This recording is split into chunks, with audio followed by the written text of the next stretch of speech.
Salam sejahtera Malaysia, denyut nadi suara rakyat bergema di channel ini. Jangan lupa tekan butang subscribe, like dan share. Malaysia kita punya, cintai Malaysiaku, kita jaga kita.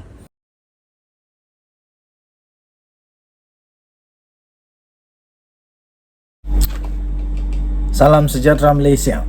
Nampaknya Hadi Awang lagi. Bukan Hadi Awang lah, minta maaf. Bukan Hadi Awang. Kali ini bukan Hadi Awang, tapi kali ini Hamzah Zainuddin, Ketua Blok Pembangkang nombor 1 di Parlimen. Di Dewan Parlimen untuk Blok Pembangkang dia nombor 1, ketua. Kali ini Hamzah Zainuddin pula dalam bahaya setelah namanya dilumurkan. Boleh kau pakai dilumurkan ataupun terkait ataupun terpalit dengan satu kes rasuah. Tiba-tiba nama dia disebut. Akhirnya semua orang mulai panik, termasuklah setiausaha sulit beliau yang akhirnya mendedahkan apa sebenarnya yang berlaku. Semua dah panik nih sekarang. Hamzah Zainuddin tidak tahu tentang projek tersebut, itu kata Ahmad Ikhwan. Tapi sebelum itu, kalau kamu masih ingat, dulu ada satu masa di mana Malaysia ini heboh. Malaysia ini tiba-tiba jadi sangat terkenal kerana pemimpin-pemimpin politik tiba-tiba suka buat sumpah laknat. Waktu itu semua orang nak buat sumpah laknat, semua orang nak tunjukkan dia benar, dia buat sumpah laknat dan sebagainya. Sampai orang pun mulai bingung, betul kah orang ni?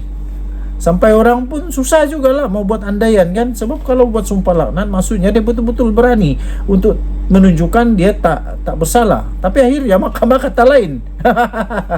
Itu dulu, tahu dulu. Sekarang macam seolah-olah pula jadi trending pula sekarang. Kalau nak tunjukkan seorang itu tak bersalah, buat laporan polis. Ada kawan saya kata begini, ada kawan kata lah, dia kata kalau berani, kalau memang betul orang yang cakap itu salah, saman orang itu katanya. Bukan hanya buat laporan polis. Hamzah tidak tahu menahu tentang projek tersebut, kata Ahmad Ikhwan. Siapa Ahmad Ikhwan ni? Ahmad Ikhwan bercakap demikian pada satu sidang akhbar selepas membuat laporan polis di IPD Dang Wangi susulan tindakan SPRM mengaitkan nama Datuk Seri Hamzah Zainuddin dalam pertuduhan ke atas seorang penama Sim Cho Tiam. Bagus jugalah kalau berani lah, kalau betul mereka rasa Hamzah Zainuddin ini menjadi mangsa. Saya fikir siapa sudah Ahmad tadi ya? Bukan Ahmad Al-Baba. Ahmad Ikhwan, lebih baik kamu saman siapa yang membabitkan Hamzah Zainuddin itu. Baru Abdal. Tapi kalau tak berani, lebih baik tak buatlah. Satu laporan polis telah dibuat di Ibu Pejabat Polis Daerah IPD Dang Wangi pada Jumaat bagi membersihkan nama Ketua Pembangkang Datuk Seri Hamzah Zainuddin berhubung pertuduhan kes rasuah oleh Suruhanjaya Pencegahan Rasuah Malaysia SPRM.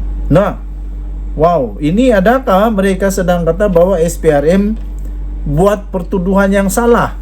Jangan. Saya pikir cara yang terbaik untuk membersihkan nama bukan buat laporan polis, tetapi menunjukkan bukti di mahkamah nanti. Barulah mahkamah menyatakan yang benar siapa, yang salah siapa, baru bersih. Bukannya tidak semestinya tuan-tuan dan puan rakyat Malaysia. Saya nak beritahu anda semua, tidak semestinya buat laporan polis itu terus bersih nama. Taklah. Kalau macam begitu, semua orang yang bersalah di dunia ini buat counter buat laporan, counter report. Sebab bila sudah buat counter report, confirm tak bersalah. Begitu kah? Saya tak setuju dengan perkara ini. Tak boleh macam ni. Nak tunjukkan betul buat laporan polis. Tak boleh lah. Jalan terbaik adalah di mahkamah. Nanti mahkamah akan tentukan dengan bukti, dengan data, dengan saksi, dengan segala-gala siasatan baru betul.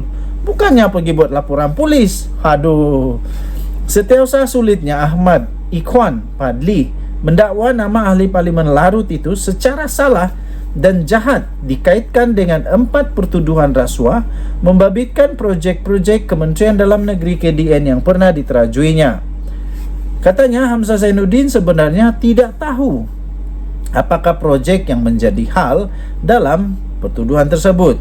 Malah keempat-empat kes tersebut hanya menyatakan secara rambang apa-apa projek milik agensi di bawah KDN. Satu lagi yang saya rasa pelik, kenapa bukan Hamzah Zainuddin yang buat laporan polis? Kenapa dia punya setiausaha sulit pula? Oh, mungkin Hamzah Zainuddin sibuk, minta maaf. Dan mungkin salah satu kerja setiausaha sulit ini pergi buat laporan polis lah, menjaga bos dia. Mungkin itulah, saya pun tak pasti. Tapi apa itu? Memang begitulah kot kan? Okey. Baru-baru ini Hamzah Zainuddin meluahkan kehairanannya apabila namanya dikaitkan dalam kes rasuah berkenaan walaupun tiada langsung pembabitannya. Jadi senang je. Kalau tak ada apa-apa pembabitan, tenang saja. Nak gabra apanya, nak takut apanya, nak risau apanya, betul tetap betul. Sama ada setiausaha sulit. Siapa setiausaha sulit ke apa tadi ya? Setiausaha sulit buat laporan polis atau tidak? Kalau memang tak ada pembabitan, nak takut apa? Nak negat, nak gabra apa? Nak kalut apanya? Tenang saja. Tak salah, nak takut apa?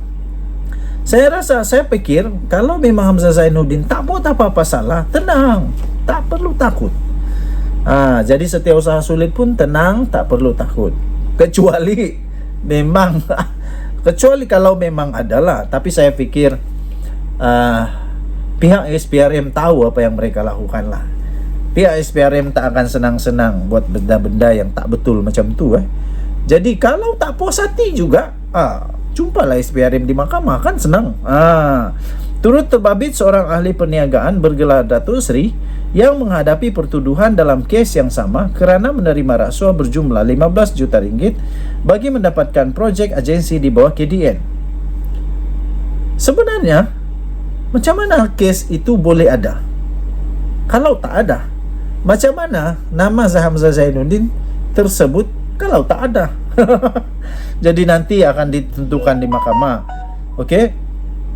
Dalam pada itu, Setiausaha Sulit Ahmad Ikhwan menambah, meskipun Setiausaha Agung Parti Pribumi Bersatu Malaysia itu mengenali Datuk Seri tersebut, namun beliau tidak membabitkan individu berkenaan dalam apa jua urusan rasmi kerajaan.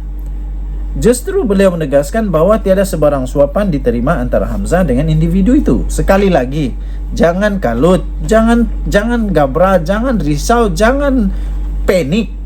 Kalau betul, tetap betul. Macam mana pun tetap betul. Jadi tenang saja. Kita tunggu nanti apa yang seterusnya. Yang kita tahu, Hamzah Zainuddin sudah pun dipanggil oleh SPRM untuk memberikan keterangan. Bukan keterangan, memberikan keterangan. Memberikan keterangan. Adakah dia akan didakwa? Tak tahu. Tunggu saja. Oleh itu laporan ini dibuat kerana tidak mahu nama Hamzah Zainuddin disalahgunakan atau dibabitkan dengan apa juga pertuduhan, ujarnya lagi. Saya fikir mahkamah tak akan buat pertuduhan kalau tak ada bukti. Nanti kita tengoklah. Kita doakan yang terbaik untuk Hamzah Zainuddin. Dan Yunadi Suara Rakyat bergema di channel ini. Bye-bye.